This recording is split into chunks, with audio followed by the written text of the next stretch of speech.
రామాపురం అనే ఊళ్ళో గోవిందుడు అనే పిల్లాడు ఉండేవాడు. ఓ రోజు గోవిందుడిని వాళ్ళ నాన్న పిలిచి పక్క ఊర్లో ఉండే తన స్నేహితుడి ఇంటికి వెళ్ళమని, అతడు చిన్న పెట్టె ఇస్తాడని దాన్ని తీసుకురావాలని చెప్పాడు. దాంతో గోవిందుడు తండ్రి చెప్పిన గుర్తుల ప్రకారం పక్క ఊర్లో ఉన్న తన స్నేహితుడింటికి వెళ్ళాడు.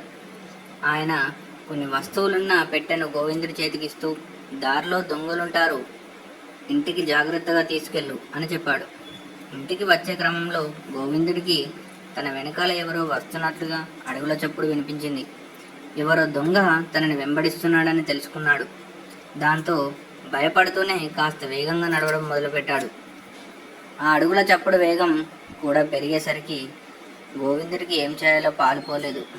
కొంత దూరం వెళ్ళేసరికి గోవిందుడికి ఓ నది కనిపించింది. దాన్ని చూడగానే అతడికి ఆలోచన వచ్చింది.